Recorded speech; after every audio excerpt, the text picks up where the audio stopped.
Yu Menglong's justice of his death. The name Yu Menglong has always carried with it a certain quiet reverence, a whisper of artistry wrapped in gentleness, yet sharpened with the steel of determination. To speak of his death, to weigh its justice, is to wrestle with the delicate balance between the fleeting fragility of life and the eternal permanence of memory. It is not simply that Yu Menglong, beloved actor, singer, and dreamer, has passed from this world. It is that his departure has illuminated the truth of what it means to live with authenticity, to love without apology, and to leave behind a legacy that outshines the dim extinguishing of mortal breath. His death is not merely an ending, but a justice wrought in the language of time, justice to his art, to his struggles, and to his endless pursuit of beauty in a world too quick to forget. In life, Yu Menglong was a man of contradictions. He was both bold and quiet, fierce in ambition, yet tender in expression. Born in Shanghai, he emerged not from privilege, but from a relentless hunger for creation. He studied film and television directing at the Shanghai Institute of Visual Arts. Yet his destiny was not confined behind the camera. It was before it, in the space where character and soul merge. He came to prominence through web dramas, the fresh new medium of a digital era, and later blossomed into a face of mainstream television. His most iconic role in The Eternal Love made him not only a household name, but a symbol of devotion and gentleness, the kind of leading man who carried a warmth so rare in the often glittering but hollow world of fame. But fame, as it always does, took its toll. The glare of the spotlight does not allow for shadows, yet Yu Menglong was a man of shadows as much as light. He bore the weight of expectations, the scrutiny of a public that demanded perfection while rarely granting compassion.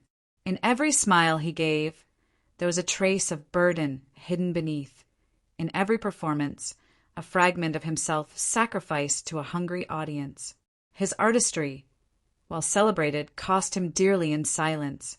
To speak of justice in his death is also to acknowledge the injustices he endured in life, the pressure to remain flawless, the criticism sharper than applause, the loneliness masked by fanfare.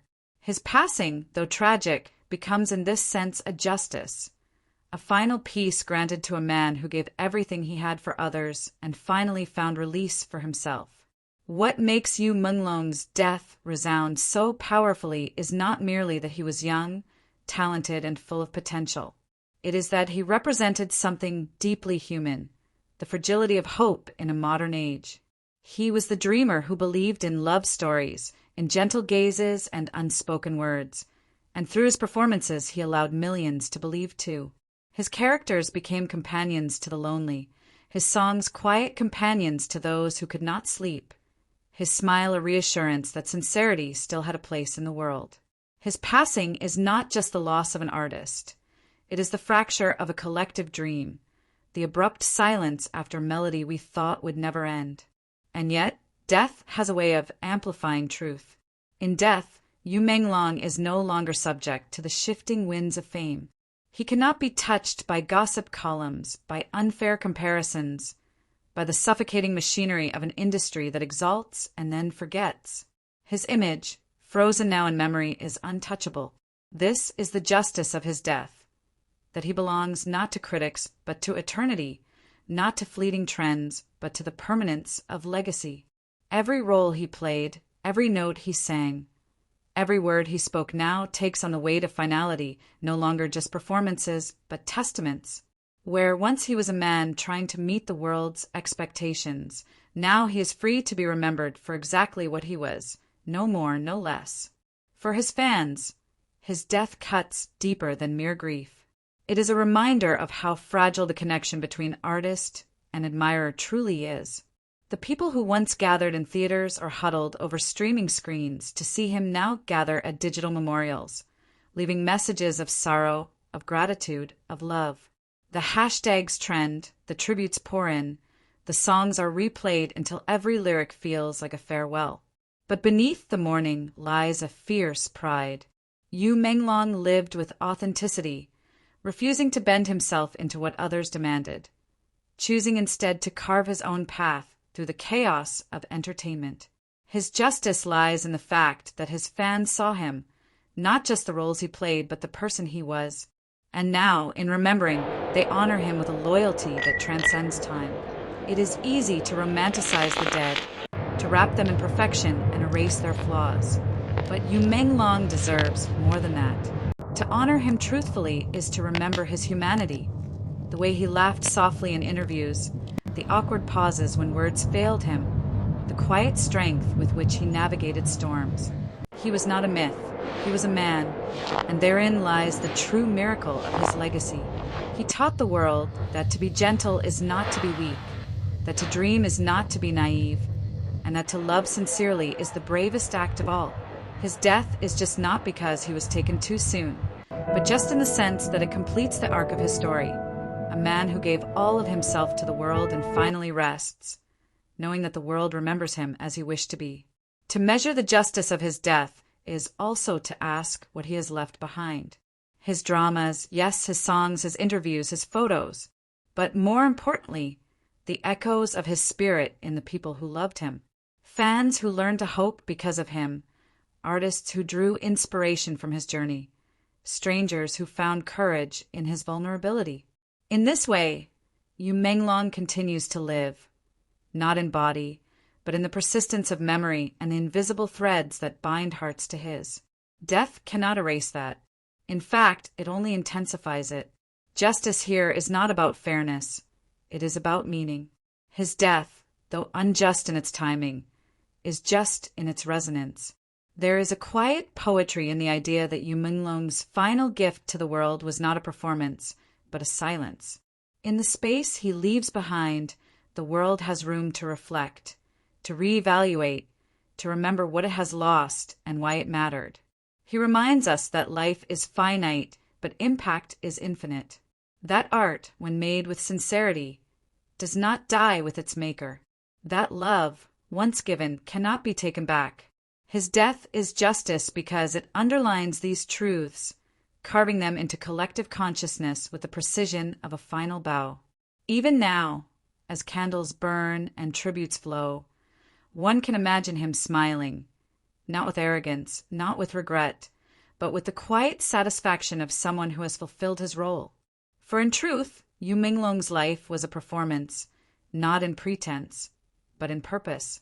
He gave himself to others, and in doing so, he achieved a form of immortality that even death cannot undo.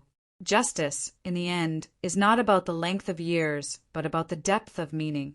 Yu Menglong's years, though not countless, were deep enough to ripple through time. His justice is not in the silence of his grave, but in the voices that continue to speak his name. So let us not mourn him only with tears, but with remembrance, with gratitude, with the courage to live as sincerely as he did. Let his death remind us of the fleeting nature of life and the enduring power of love. The silence that followed Yu Menglong's death was not an ordinary silence. It was the kind that pressed against the chest, the kind that made even cities pause. In that silence, the courtroom of the world remained filled. The witnesses did not leave. They stayed, restless, aching, determined to tell more of the story. If the first part of his testimony was the revelation of his life, then the continuation is the echo of his absence, an exploration of how justice unfolds in the spaces left behind. The scene replays in countless imaginations. A man too young, too radiant, gone too suddenly.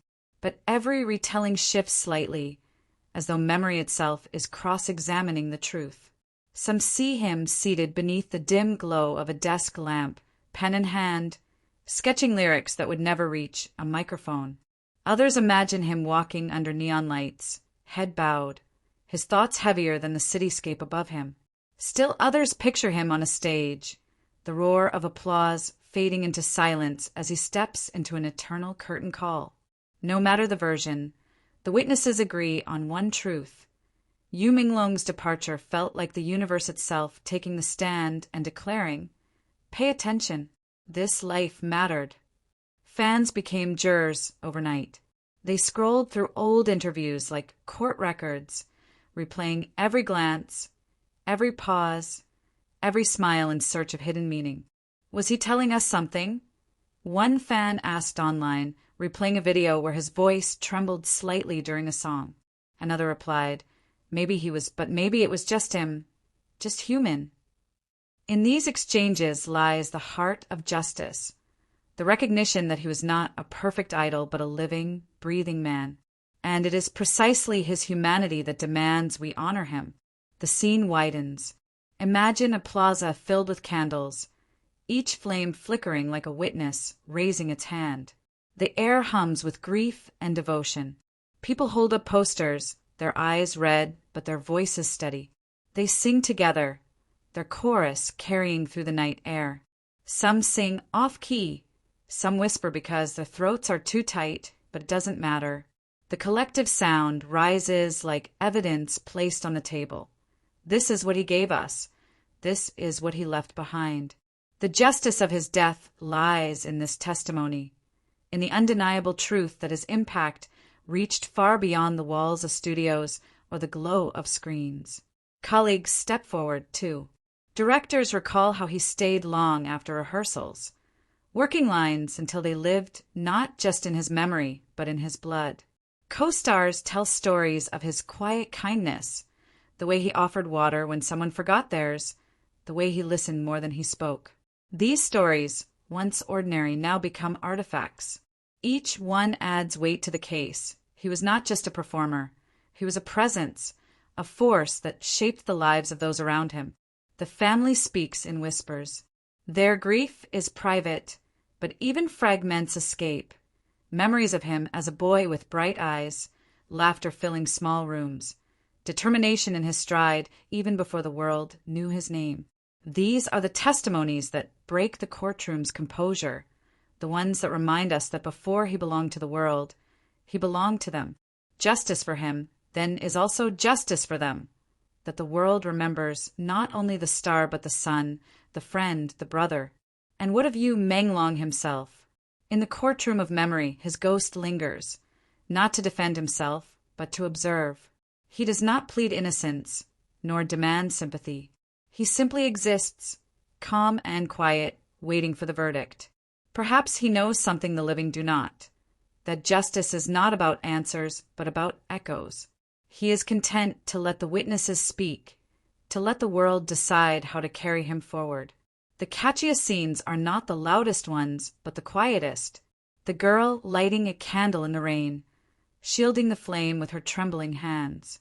The boy blasting used songs from cheap speakers in a small apartment, tears streaming down his cheeks as he sings along. The grandmother holding her granddaughter's hand at a vigil, both of them strangers to you in life, but bound to him in death. These are the witnesses that matter most, because they prove the justice of his death extends beyond fandom, beyond industry. It extends into humanity itself. Even the city seems to testify. Billboards once used for advertisements now bear his image, his smile frozen in light. Subway stations echo with his songs, played softly through speakers as commuters pause and listen. Justice manifests not in courts or laws, but in this, the way a city bends to honor him, the way a nation pauses to remember. The trial continues, though no judge presides. Time itself acts as the arbiter, and time, cruel yet honest, has begun to reshape him into something untouchable. His dramas are rewatched not just as entertainment, but as archives. His songs are replayed not just for melody, but for meaning. His pauses in interviews become prophetic, his laughter a kind of evidence. In death, he has escaped the trivial judgments of the present and entered the eternal record of memory. And yet, the most compelling testimony comes from within.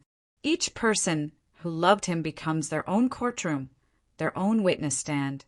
They remember the nights they turned to his music when loneliness became unbearable. They recall the way his characters taught them to hope, to love, to endure. They testify not to a crowd, but to themselves. And in this personal trial, justice is found, the realization that he changed them, that he gave them something no death can take away. Perhaps this is the greatest justice of MENGLONG'S death, that it forces us to confront the fragility of life, the urgency of love, the necessity of gentleness. His passing is not just about loss, it is about revelation. The revelation that even a single life, lived with sincerity, can ripple outward into eternity. The verdict, then, is clear.